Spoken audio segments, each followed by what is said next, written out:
Hello everyone, how are you all? So welcome to my channel Natural Biology. This is Shankar sir. In the last class I have explained you about the Mendel experiment, about the Mendel scientist ఏం చేశాడు, ఎలా చేశాడు, ఏమేమి experiment చేశాడు, అవునా అతని గురించి కొంచెం ఇంట్రడక్షన్ నేర్చుకోవడం జరిగింది. As well as why he selected pea plant. ఆయన పీ ప్లాంట్ నే పైజం సటైవన్ బటానీ దాన్ని ఎందుకు సెలెక్ట్ చేసుకున్నాడు అనేది కూడా నేర్చుకున్నాం. So this is the continuation class of the AP and TS 10th class biology, that is lesson 8 heredity and evolution.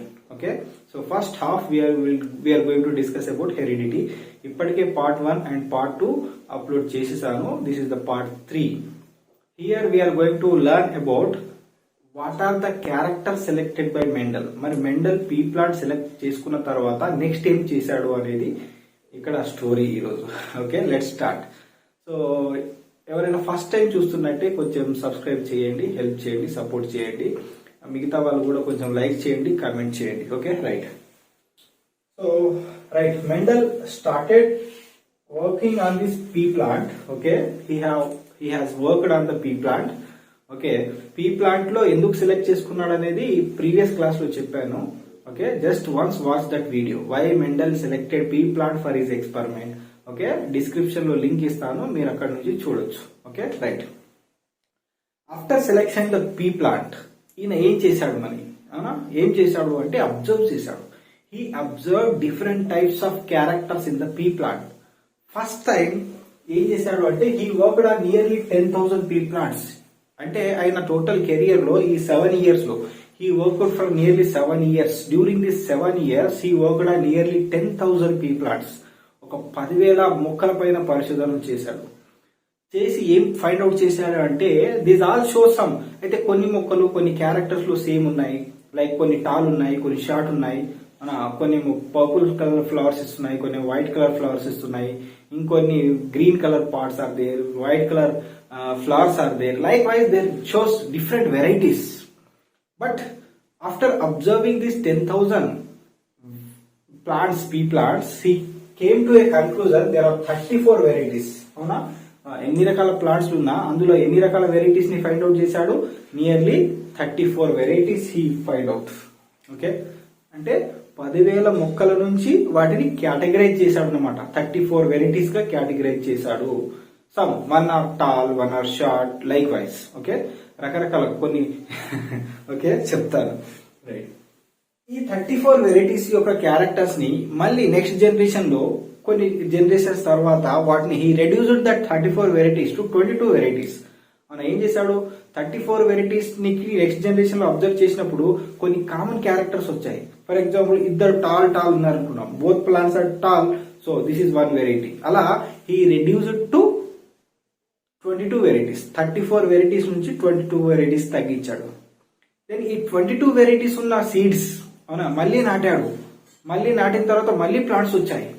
Again they show some common characters. వాటిలో కూడా కొన్ని కామన్ క్యారెక్టర్స్ ఉన్న ప్లాంట్స్ ఉన్నాయి, సేమ్ క్యారెక్టర్స్ ఉన్న plants ఉన్నాయి. వాటిని కూడా తగ్గించాడు. Likewise these 22 varieties reduced to 14 varieties. ఇక ఇది ఫైనల్. ఈ 14 వెరైటీస్ కంటే ఇంతకన్నా ఇంకా ఏం తగ్గలేదు. ఓకే, అక్కడ కూడా ఇక అవి తగ్గేదిలే అన్నాయి సైంటిస్ట్ కి. ఓకేనా, right. Then these 14 varieties is grouped into 2 pairs అన్నమాట. 7 pairs గా క్లాసిఫై చేసుకున్నాడు. Okay, how many pairs? 7 pairs. Like Mendel selected how many characters for his experiment అంటే 7 pairs ఆఫ్ క్యారెక్టర్స్. ఇవి ఫైనలైజ్డ్ గా ఇంతకన్నా నెక్స్ట్ జనరేషన్ అబ్జర్వ్ చేసినా కూడా ఏం వెరైటీస్ కామన్ గా కనిపించలేవు. Okay, right. క్వశ్చన్ ఎగ్జామినేషన్ లో ఏ విధంగా రావచ్చు అంటే explain the Mendel's 7 pairs of character and find out which is dominant and which is recessive.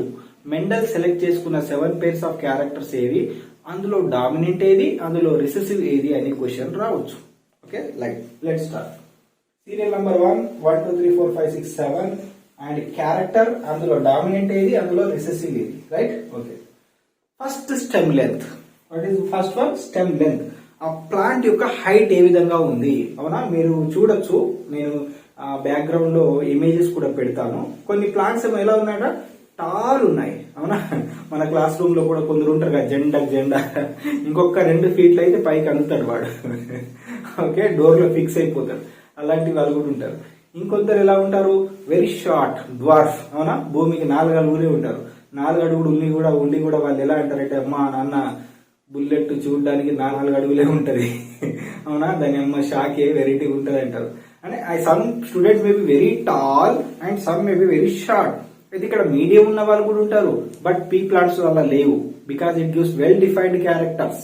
That is why he selected pea plant, either tall or short, no medium. Okay right. So tall and dwarf, ఇక్కడ short కి బదులు ఏం use చేస్తాడు, word dwarf. He use the term dwarf. Come to flower. ఇప్పుడు ఒక plant యొక్క height తెలిసింది కదా, నెక్స్ట్ ప్లాంట్ లో ఏం అబ్జర్వ్ చేస్తాము మనం చూస్తున్నప్పుడు, జనరల్ గా మనకు ఫ్లవర్స్ కనిపిస్తాయి కదా. ఫ్లవర్స్ ఏ కలర్ లో ఉన్నాయి, what is the colour of the flower? Okay right. Flower colour, some flowers are purple and some flowers are white. అవునా, డామినెంట్ ఏమో పర్పుల్, రిసెసివ్ ఏమో వైట్. చెప్తాను డామినెంట్ అంటే ఇది, రిసెసివ్ అంటే ఇది చెప్తాను. అవునా, ఈ ఫ్లవర్స్ అంటే ఇక చెప్పాలి, అమ్మాయిలకి వీటి తప్పి ఇంకేం నచ్చవు. రకరకాల ఫ్లవర్స్ గల, కొందరు రోజ్ అంటారు, జాస్మిన్ అంటారు, ఇంకేదో అంటారు. Okay right. Come to the after the next character, third character, flower position. Okay, flower ని చూసావు, మరి ఫ్లవర్ ఎక్కడుంది? కొన్ని ఫ్లవర్స్ ఏమో టాప్ లో ఉన్నాయి, టిప్ ఆఫ్ ద స్టెమ్. కొన్ని ఫ్లవర్స్ ఏమో మధ్యలో, బ్రాంచెస్ మధ్యలో వస్తున్నాయి. ఈ బ్రాంచెస్ మధ్యలో వచ్చే ఫ్లవర్స్ ఏమంటారు అంటే యాక్సియల్ ఫ్లవర్స్ అంటారు. ఏమంటారు? Axial flowers. Okay, and top లో వచ్చే ఫ్లవర్స్ ఏవి? Terminal flowers. Terminal flowers. Okay, you can see flower colour purple and white. Some flowers are purple and some flowers are white.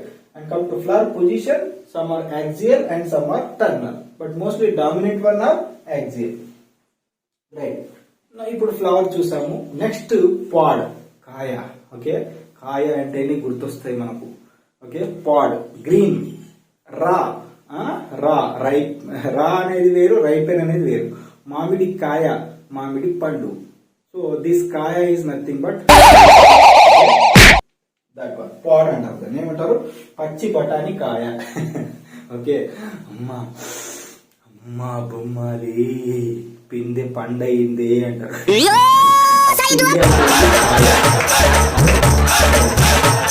Somu సుధ అంటాడు దాన్ని. దేంట్లో ఏదో సినిమా ఉంటాయి, అరుంధతిలో. రైట్. పాడ్ కలర్, మరి ఆ కాయలు కనిపించడానికి ఎలా ఉన్నాయి? గ్రీన్ కలర్ లో ఉన్నాయి. You can see that. Okay, pod colour, green is dominant, yellow is the recessive. కొన్ని ఏమో గ్రీన్ ఉన్నాయి, కొన్ని అంటే యు నో దట్ ఫ్లవర్ అనేది after fertilisation it will converted into a fruit కదా. That fruit is nothing but pod here. That may be green in colour or may be yellow in color. So mostly dominant one is green, recessive one is yellow. Come to pod shape. ఆ పాడ్ అనేది outer surface ఎలా ఉంది? What is the shape of the pod? కొన్ని ఏమో flat గా ఉన్నాయి, ఇక్కడ చూడొచ్చు మీరు కాయలు. Some parts are flat and some are having constrictions. కొన్ని కాయలు ఎలా ఉన్నాయి? బయట సర్ఫేస్ ఇలా ఘాట్లుగా మన ముడతలు పడి కన్స్ట్రిక్షన్స్ ఉన్నాయి. Okay, so pod shape is inflated and constricted. Flat ఉన్నవి inflated and having constrictions constricted. Right. ఇప్పుడు కాయ అయిపోయింది. కాయని పగులు కొడదాం. మొన్న తిన్నా కదా. ఓకే, సో సెకండ్ వీడియోలో కాయని కొలిచి, okay, when I open the pod then I found the seeds వచ్చాయి. మంచిగా నోట్లు వేసుకుంటే మంచిగా తీయ వచ్చాయి. Okay right. పాడ్ ఓపెన్ చేసిన తర్వాత ఏం కనిపిస్తాయి? Seeds. Right. Seed colour, here seed color is yellow is dominant, green is recessive. And seed shape, round wrinkled. కొన్ని సీడ్స్ ఏమో రౌండ్ గా ఉన్నాయి అండ్ కొన్ని ఏమో రింకిల్డ్, ఫోల్డ్ అయి ఉన్నాయి అనమాట. బఠానీలు, ఎల్లో బఠానీ మనకు బాగా కనిపిస్తాయి కదా. ఎక్కడ గుర్తుపట్టుకోండి. ఓకే, గప్చుప్ బండి దగ్గర, పానీపూరి బండి దగ్గర ఎల్లో బఠానీస్ ఉంటాయి. దుర్గా వైన్స్ దగ్గర గ్రీన్ బఠానీస్ ఉంటాయి. పచ్చి బఠానీలు ఉంటాయి గ్రీన్ కలర్ లో, మంచి టేస్టీగా ఉంటాయి. Okay right. So seed colour yellow dominant and green is recessive. Seed shape round is dominant and wrinkled folded one is the recessive. Sir, what is dominant and what is recessive? When we cross the two plants, రెండు plants ని crossing చేసినప్పుడు ఒక tall plant ని ఒక short plant ని crossing చేస్తున్నాను, cross pollination చేస్తున్నాను. ఇది కూడా చెప్తాను ఏందో క్రాస్ పాలినేషన్. నెక్స్ట్ జనరేషన్ లో వచ్చే క్యారెక్టర్ ఏది? అయితే టాల్ వస్తుందా షార్ట్ వస్తుందా అనేది క్వశ్చన్ కదా, అవునా? ఒక ఎగ్జాంపుల్ చెప్తాను. ఒక పొడవైన అబ్బాయి, ఒక పొట్టి అమ్మాయి, ఇద్దరు పెళ్లి చేసుకున్నారు. పొట్టి ఉంటాడా తెలియదు కదా, we don't know. After some time, అవునా, పుట్టిన తర్వాత ఒక 18 years వరకు కానీ మనకు తెలియదు. అందుకే మెండల్ వాళ్ళని సెలెక్ట్ చేసుకోవాలి. మెండల్ పీ ప్లాంట్ ని సెలెక్ట్ చేసుకున్నాడు, అవునా. వాళ్ళని అబ్జర్వ్ చేయాలి అంటే he need to wait for nearly 20-21 years. వీళ్ళకి పిల్లలు పుట్టాలి 5 సంవత్సరాలు, వాడు పుట్టి పెరిగి 18 సంవత్సరాలు అంటే మొత్తం 20-30 సంవత్సరాలు మెండల్ వెయిట్ చేయాలి. That is why he not selected. Okay, right. అయితే ఈ క్వశ్చన్ లో ఆ అబ్బాయి టాల్ ఉంటాడా షార్ట్ ఉంటాడా అని మనకు తెలియదు. If tall, that one is the dominant. అంటే ఫస్ట్ జనరేషన్ లో ఏదైతే డామినెంట్ క్యారెక్టర్ ఉంటుందో, ఏదైతే క్యారెక్టర్ విజిబుల్ అవుతుందో, the visible character in the F1 generation is the dominant one, and which is not visible recessive one. అలా అని చెప్పేసి అబ్బాయిలో ఆ పొట్టి అనే క్యారెక్టర్ కి సంబంధించిన జీన్స్ ఉండవని కావు. Both genes are present. Genes responsible for tallness, genes responsible for darkness అనేటివి ఉంటాయి. Okay, that may be express in the next generation. వాళ్ళకు పుట్టబోయే బిడ్డల్లో అవి కనిపించవచ్చు. Okay, right. So character which is express in the F1 generation అంటే next generation లో express అయ్యే క్యారెక్టర్ నే డామినెంట్ అంటారు. ఇమీడియట్ గా నెక్స్ట్ జనరేషన్ లో కనిపించని క్యారెక్టర్ ఉంటుంది కదా, that one is the recessive character. Hope you understand. అయితే మెండల్ ఇక్కడ ఒక హీ ఈజ్ ఎ మ్యాథమెటిషియన్. ఆయన ఎవరు? ఒక మ్యాథమెటిషియన్, అవునా. ఆయనకు సైన్స్ అన్న మ్యాథ్స్ అన్న చాలా ఇష్టం. So he used logical conclusion, mathematic logics ఇక్కడ వాడాడు, అవునా. Right.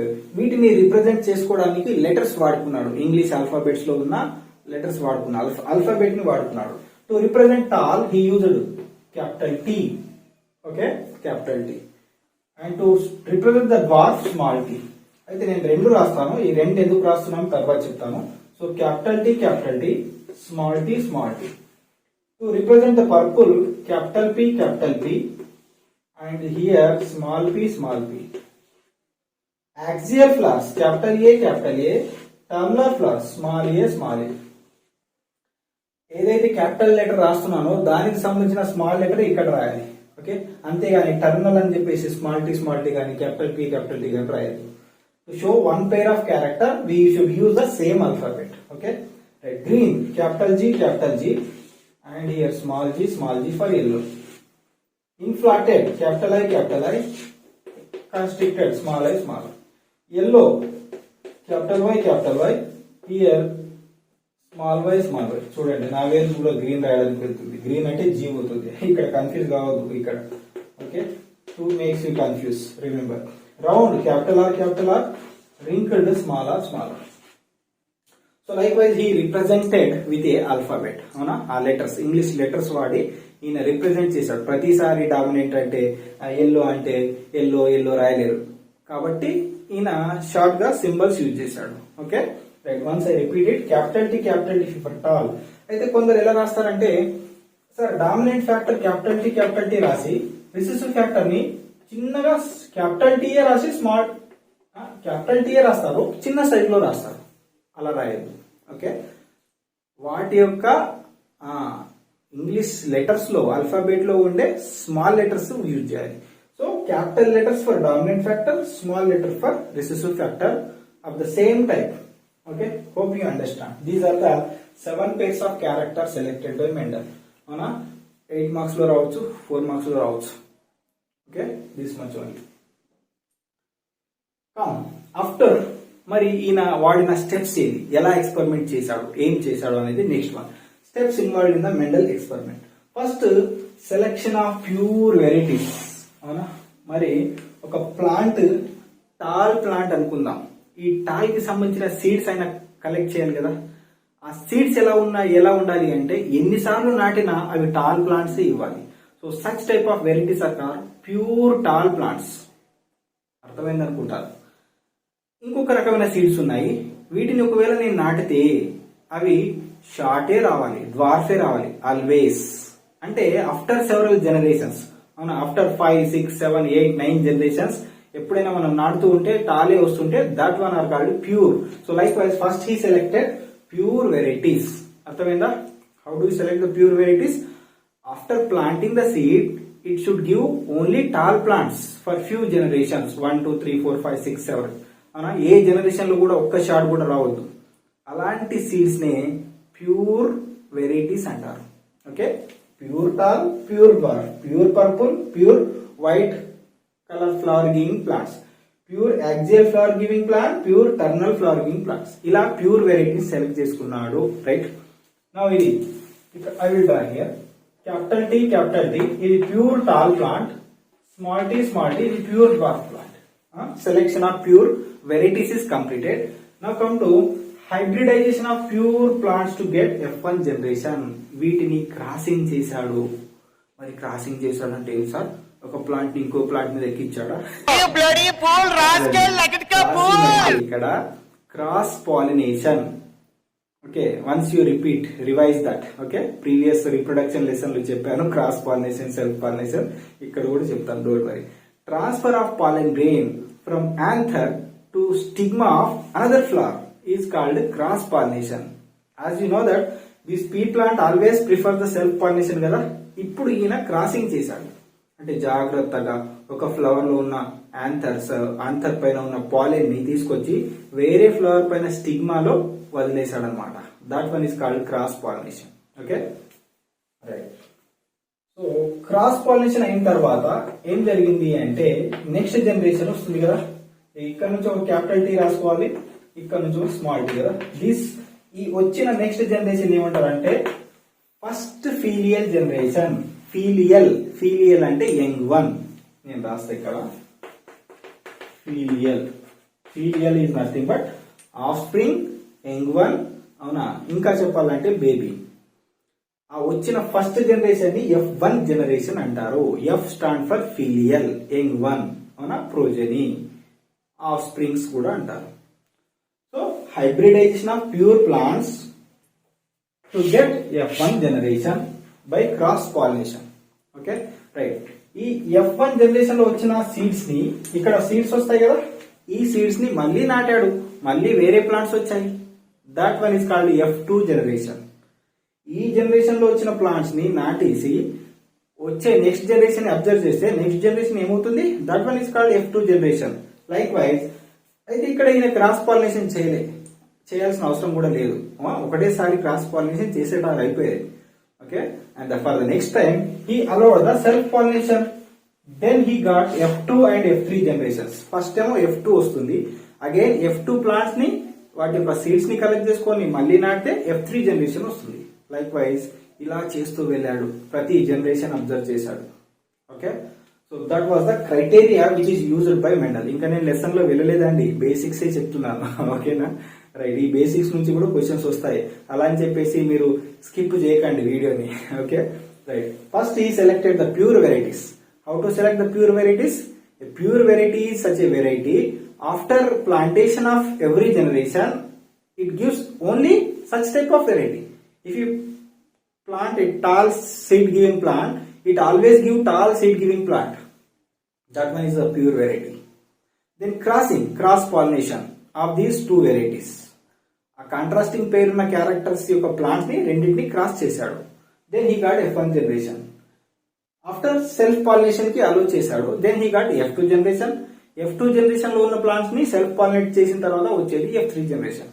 So first filial generation, second filial generation, third filial generation, అలా పేరెంట్స్, కొడుకు, మనవడు, ముని మనవడు, ఇలా చేస్తూనే వెళ్తాం.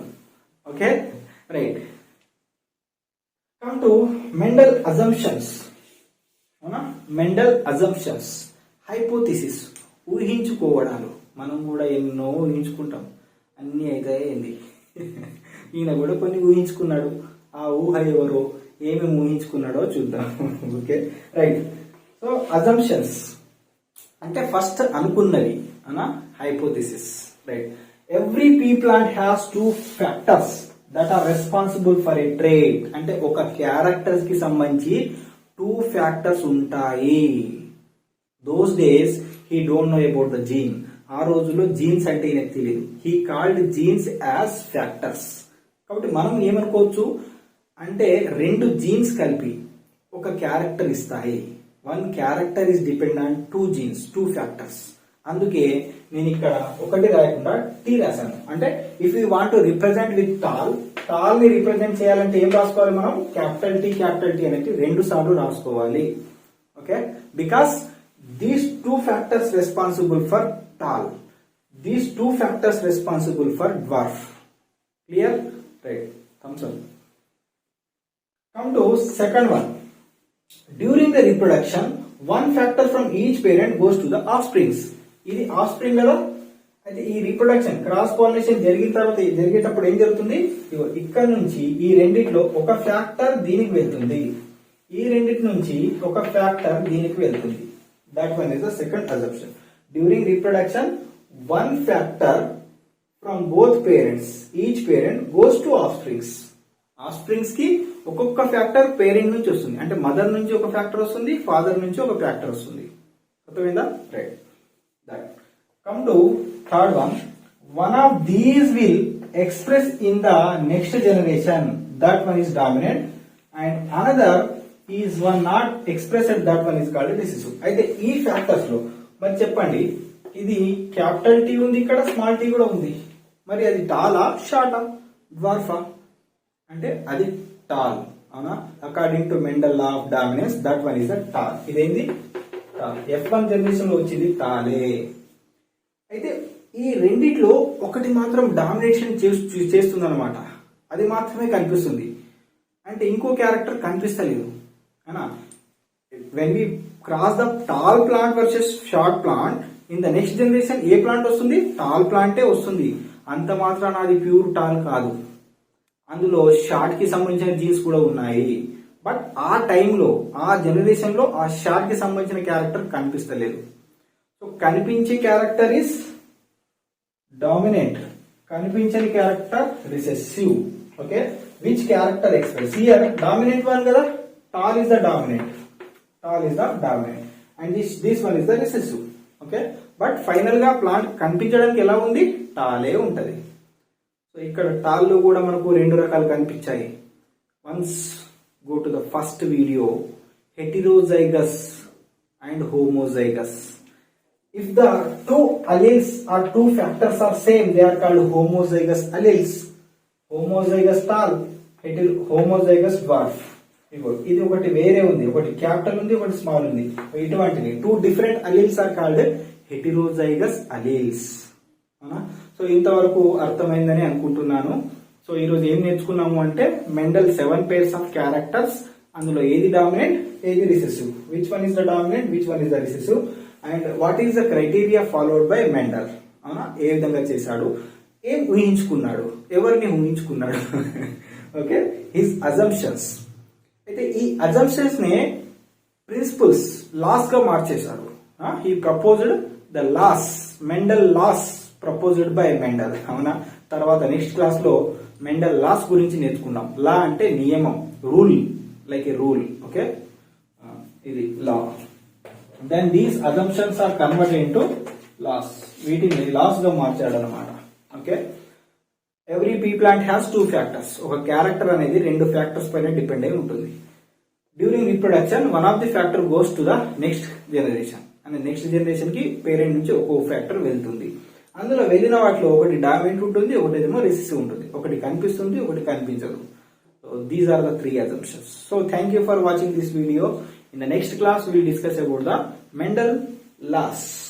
ఓకే, క్లాస్ నచ్చితే అయితే లైక్ చేయండి, సబ్స్క్రైబ్ చేయండి, షేర్ చేయండి, కామెంట్ కూడా చేయండి. Okay, so thank you one and